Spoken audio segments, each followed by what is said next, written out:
स्वागत है आपका हमारे YouTube चैनल में बीजीजीएस स्टडी में आपका हार्दिक स्वागत। आज हम आपको बताएंगे कि प्रिज्म का प्रयोग आपको किस प्रकार से करना है। उसके लिए जो आवश्यक सामग्री वो मैं आपको बता देता हूँ। आपके पास इस प्रकार का एक थर्माकोल होना चाहिए और इसी के साथ एक वाइट कागज़। उसी प्रकार आपके पास एक प्रिज्म होना चाहिए, ज्योमेट्री बॉक्स होना चाहिए पूरा, और इसी के साथ इस प्रकार की जो 4 पिन है वो होनी चाहिए। सर्वप्रथम हम प्रिज्म को इस प्रकार इस कागज़ पर रखेंगे और पेन या पेंसिल की सहायता से इसके तीनों ओर बाउंड्री बनाएंगे।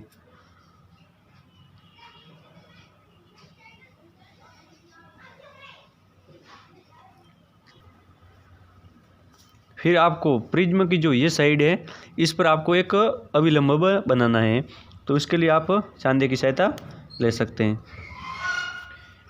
यहाँ हम एक बिंदु को मान लेते हैं और इस पे हम 90 डिग्री का कोण बना देते हैं।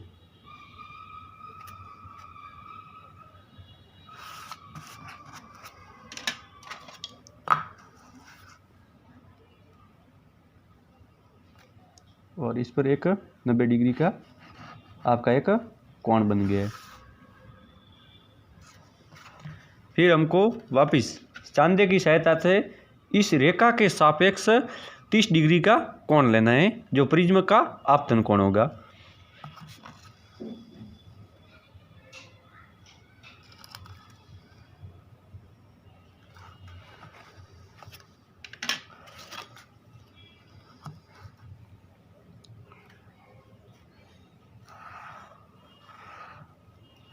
अब आपका जो ये आपतन कोण है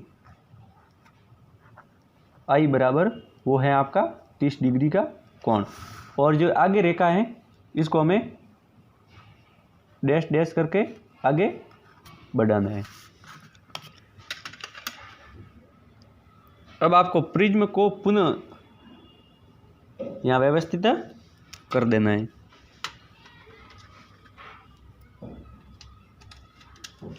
और जो इस प्रकार की ये जो पिन है इसको हम इस रेखा पे रखना है। इस पिन को आपको व्यवस्थित करते समय ध्यान रखना है कि इनके मध्य कम से कम जो दूरी होनी चाहिए वो 1 सेंटीमीटर से ज़्यादा होनी चाहिए, और ये एकदम सीधी होनी चाहिए, टेढ़ी नहीं होनी चाहिए। आपको इस प्रकार से जमाना है।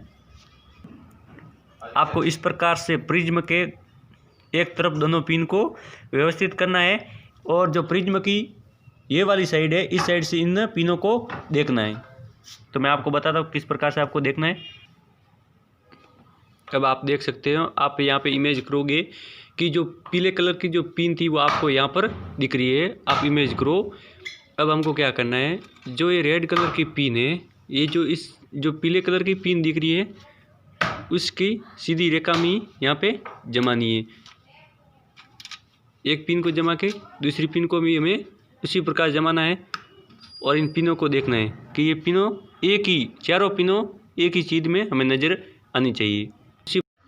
तो आपको इसी प्रकार जो ये 2 पीले रंग की और 2 रेड रंग की, और ये यहाँ से आपतित हैं, ये जब यहाँ से देखोगे निर्गत किरण के रूप में ये प्राप्त होती है, तो ये जो रेड कलर की आपको जमानी है। फिर आपको इस प्रिज्म को हटा देना है और इन पिनों को भी हटा देना है।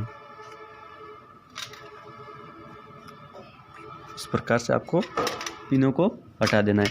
अब जो ये 2 पिन का जो निशान बने हैं इन निशानों को यहाँ मिला देना है।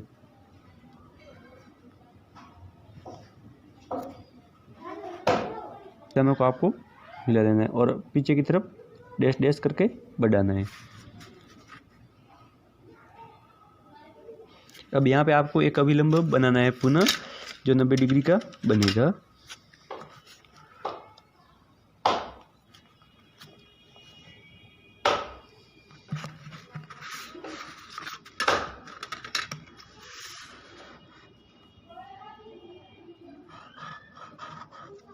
ये बनाना है।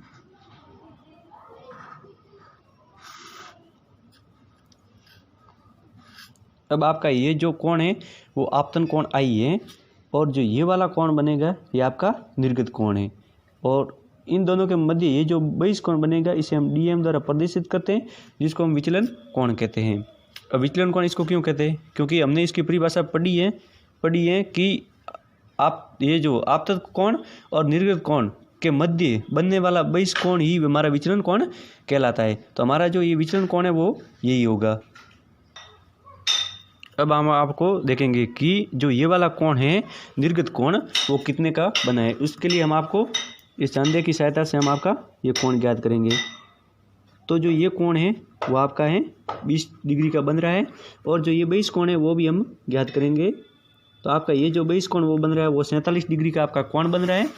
तो मतलब कि जो DM है वो आपके 47 डिग्री का हमें प्राप्त हुआ और जो निर्गत कोण है वो हमें 20 डिग्री का प्राप्त हुआ। अब जब आपका एग्जामिनर जो प्रैक्टिकल एग्जाम होता है ना जिस समय, उस समय आपको एग्जामिनर इस प्रकार का जो प्रिज्म का प्रयोग प्रैक्टिकल देता है उसमें आपको 6 प्रैक्टिकल करने पड़ते हैं।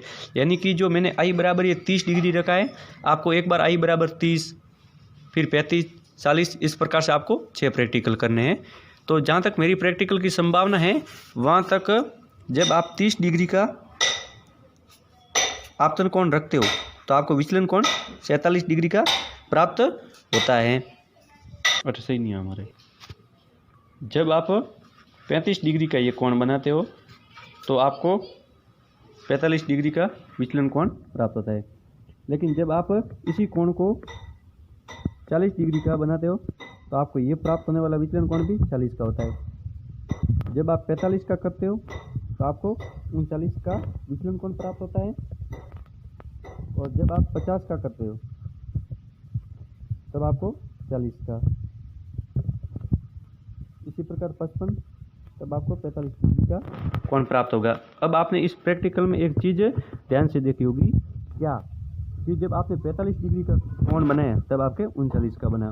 तब आप देख सकते हैं कि हमने इस कोण को बढ़ाते रहा, ये कोण यहाँ से घटा, यहाँ तक घटा और यहाँ से पुनः बढ़ना शुरू हुआ। अर्थात जो हमारा DM है वो हमारा क्या है 39 डिग्री। तो हमारा DM यानी कि विचलन कोण हमारा ये होगा। अब इस प्रैक्टिकल में हमारे मुख्य चीज़ दो ही थी। एक हमें विचलन कोण ज्ञात करना और इस प्रिज्म का अपवर्तनांक ज्ञात करना। तो इस प्रिज्म का जो अपवर्तनांक का फॉर्मूला है वो है आपका म्यू बराबर sine A plus DM upon 2 upon sine A by 2। अब दोस्तों आप देखोगे कि इसमें A क्या है। A ये वाला कोण है, ये वाला कोण है, ये वाला कोण है और एक इसका मान हमेशा 60 डिग्री होता है। तो जब हम इसमें अपना मान रखते हैं तो हमारा जो विचलन प्राप्त होता है वो होता है 1.52, यानी कि इस प्रिज्म का जो अपवर्तनांक है वो होगा 1.52। तो आपको इसी प्रकार इस प्रिज्म का प्रयोग करना है और जो ये फॉर्मूला है वो आपको किस प्रकार प्राप्त हुआ, अगर आपको ये जानना है तो मेरे नेक्स्ट वीडियो में आप देख सकते हैं। इसकी लिंक है वो मैंने डिस्क्रिप्शन में दे रखी है, जिसमें इसका पूरा डेरिवेशन समझाया हुआ है कि ये फॉर्मूला किस प्रकार से प्राप्त होता है। अन्य किसी भी समस्या का हल करने के लिए अगर आपको किसी प्रकार की और समस्या हो तो आप मुझे इंस्टाग्राम पे फॉलो कर सकते हैं। मेरे व्हाट्सअप नंबर मेरे डिस्क्रिप्शन में दिए हुए, आप मुझे डायरेक्टली मैसेज करके बोल सकते हो। इसी के साथ मैं 11th और 12th की प्रैक्टिकल हैं वो पूरी यहाँ मेरे यूट्यूब में पोस्ट करूँगा, तो आप मेरे यूट्यूब पे आप इन पोस्टों को देख सकते हो। धन्यवाद।